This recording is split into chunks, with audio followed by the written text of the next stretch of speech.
Hi, welcome to my channel Bhavani teacher. ఈరోజు నేను meal maker పచ్చెనపప్పు masala curry చేస్తున్నాను. చూడండి, చాలా బాగుంటుంది.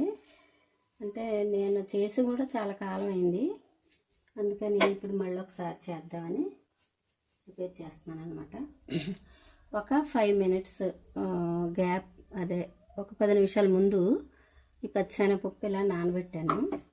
తర్వాత వాటర్లో మీల్ మేకర్ వేసి వాటిని ఉడికిద్దామని చెప్పేసి, అంటే వేడి నీళ్ళలో వేసి మరిగించుకుంటాం కదా, అలాగే ఉడికిస్తే కొంచెం మీల్ మేకరు మంచిదన్నమాట.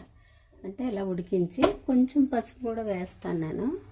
ఉడికించి దాన్ని పిండేసి అప్పుడు మనం కర్రీ చేసుకుంటే బెటర్.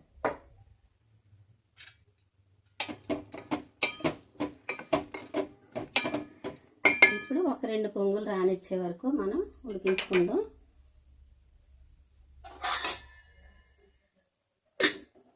ఓకే, 2 పొంగులు వస్తే సరిపోతుంది. ఓకేనా. దానికి నేను ఒక 100 గ్రాములు తీసుకున్నాను మీల్ మేకరు. వాటికి 2 ఉల్లిపాయలు, 4 పచ్చిమిర్చి, 1 స్పూన్ అల్లం వెల్లుల్లి పేస్ట్, కొంచెం పసుపు, కర్రీకి సరిపడా ఉప్పు, కారం, మటన్ మసాలా వేస్తాను దీనిలో నేను. ఓకేనా. ఆ ప్రొసీజర్ అంతా మనం చూద్దాం. ఇప్పుడు చూడండి, అలా పొంగినాయి కదా, మనం వీటిని తీసి ఫిల్టర్ చేసేసుకుందాం.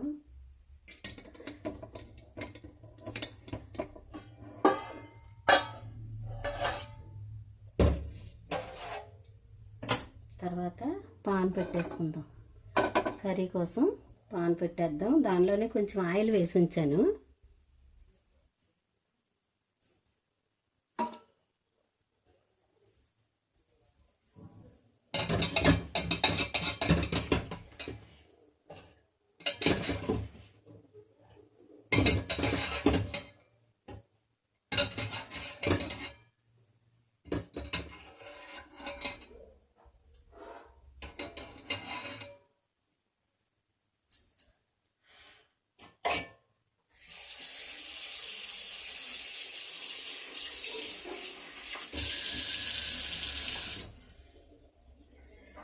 చూడండి, ఇలాగా ఉడికించిన నీళ్ళు తీసేసి మళ్ళీ చల్లటి నీళ్ళు పోసాను అనమాట. ఆయిల్ కాగిన తర్వాత మనం 1 by 1 అన్నీ వేసుకుందాం.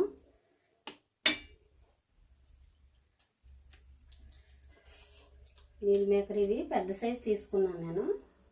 మీకు చిన్న సైజు తీసుకున్నా పర్వాలేదు. ఇది చాలా వేడిగా ఉన్నాయని చెప్పేసి నేను మళ్ళీ చన్నీళ్ళు కలిపి వేస్తున్నాను గిన్నెలో. ఇవి మాత్రం తప్పనిసరిగా పిండి వేసుకోవాలి, మర్చిపోకుండా. ఓకే. ఇప్పుడు చూడండి, ఫస్ట్ మనం అల్లం వెల్లుల్లి పేస్ట్ వేసుకుందాం ఆయిల్లో.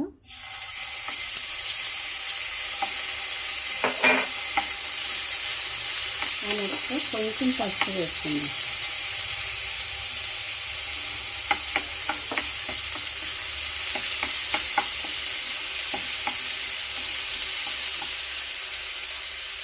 వేసిన తర్వాత ఉల్లిపాయలు వేసుకుందాం.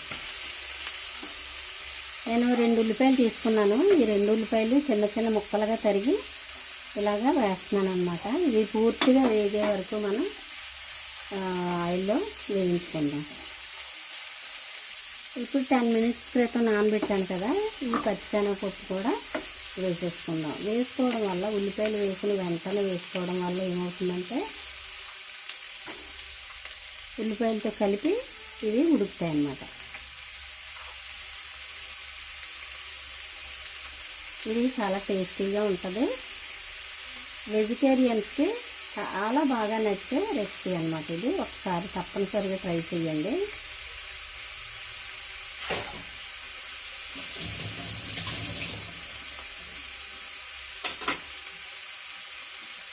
దీని ఇలాగ పప్పు వేసిన వెంటనే కొంచెం ఉప్పు వేసుకుందాం మనం. ఎందుకంటే చక్కగా ఉల్లిపాయలు మగ్గుతాయి. తర్వాత ఈ పచ్చిశనగపప్పులోకి సాల్ట్ కూడా పడుతుంది అన్నమాట, మనం ఇప్పుడు ఉప్పు వేయడం వల్ల.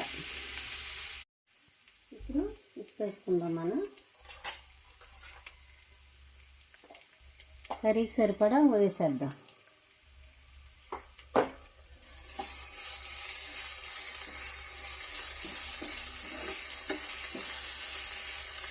ఇదే టైంలో మనం మీల్ మేకర్ కూడా వేసేస్తాము. ఇది బాగా పిండి వేసుకోవాలి.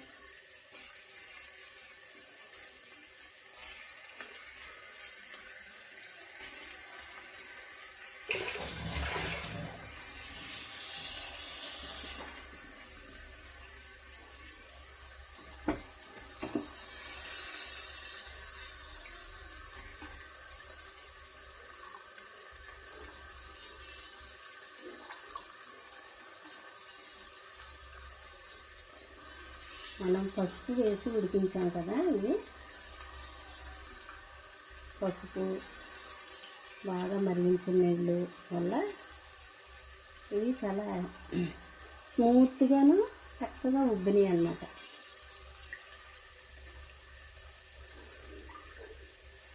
ఇలా వేసేసుకొని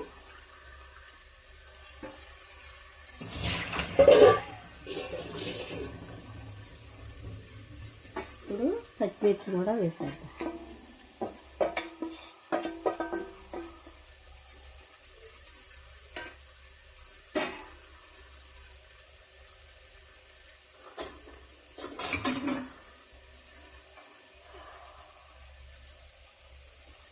ఈ తాల్చి కలపడానికి వీలుగా లేదు, కానీ మనం దీనిలో షిఫ్ట్ చేసుకుందాం. మరి కొంచెం అవుతుంది అనుకున్నాను నేను, కానీ ఫుల్గా అయ్యింది కదా కర్రీ, అందుకని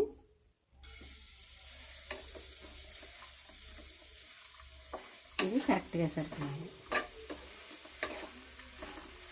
ఇప్పుడు మనం ఏం చేద్దామంటే చాలా బాగుంటుంది, మర్చిపోకుండా ట్రై చేయండి.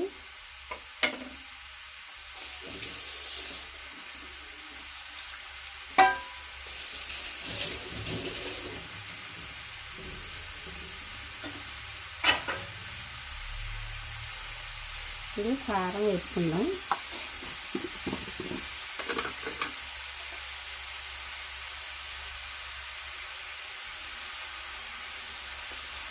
ఒకటిన్నర స్పూన్ వేస్తున్నాను కారం.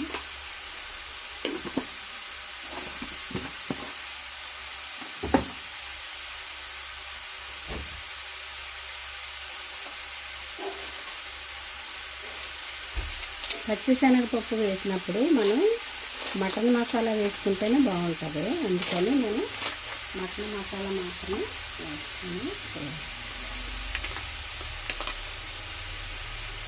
మనం ఇప్పుడు కూడా కారం ఎంత వేస్తే మసాలా కూడా అంతే వేసుకుంటే చక్కగా ఉంటుంది అన్నమాట. 1.5 స్పూన్ వేసాను.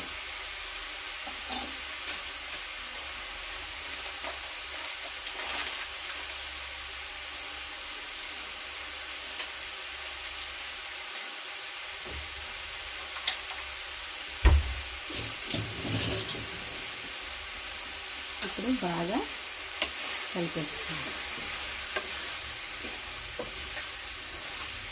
పచ్చిశనగపప్పు కదా, అందుకని మనం కొంచెం వాటర్ కూడా ఎక్కువ వేసుకొని ఉడికించుకోవాలి. ఇది కనీసం పావు గంట 20 నిమిషాలు ఉడికితే ఇది బాగుంటుంది. ఓకేనా. నేను ఇప్పుడు ఇందాక వేయించిన దానిలో కొంచెం ఆయిల్ అవి ఉన్నాయి కదా, అందుకని దీనిలో వాటర్ వేసాను.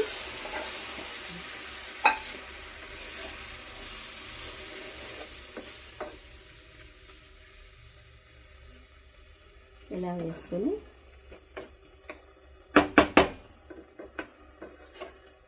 మూత పెట్టుకుని ఉడికించుకుంటాం.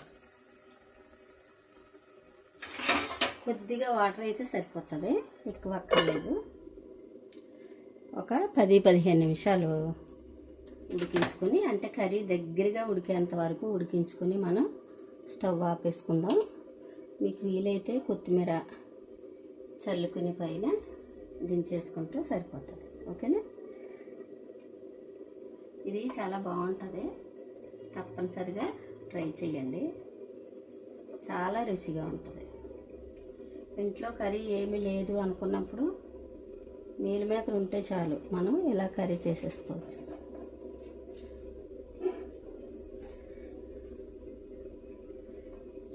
ఓకే, పూర్తిగా ఉడికిన తర్వాత చూపిస్తాను.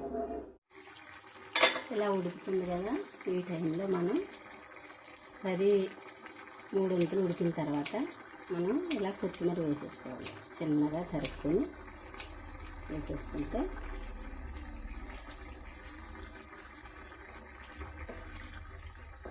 ఒక ఫుల్ గ్లాస్ వాటర్ వేస్తాను నేను, ఎందుకంటే పచ్చిశనగపప్పు బాగా ఉడకాలి కాబట్టి.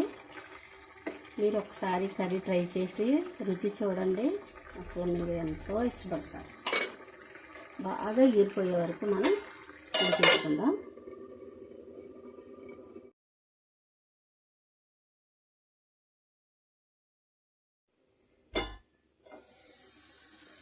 చూడండి ఇంతవరకు ఎగిరించుకోవాలన్నమాట. ఈ స్టేజ్లో మనం చూడండి పప్పు కూడా చాలా చక్కగా ఉడికిపోద్ది. అది అంటే పచ్చిశనగపప్పు ఎప్పుడు కూడా బచ్చకాయ పదునులో ఉంచుకోవాలన్నమాట. అంటే బచ్చల చెట్టు కాయలు కాస్తుంది, దాని పదునులో ఉంచుకోవాలంటారు పెద్దవాళ్ళు చెప్తారనమాట. మా అమ్మమ్మ గారు వాళ్ళు అనే మాట అది. బచ్చకాయ పదునులో ఉంచుకోవాలి పచ్చిశనగపప్పు కర్రీ అని చెప్పేవారు.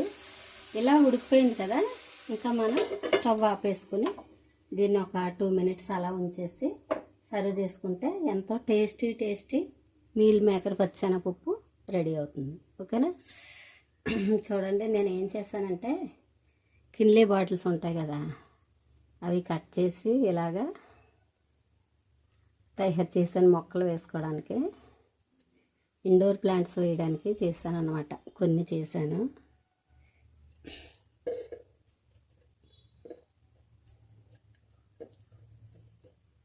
కర్రీ ఉడికేలోపు నేను చేసిన పని ఇది.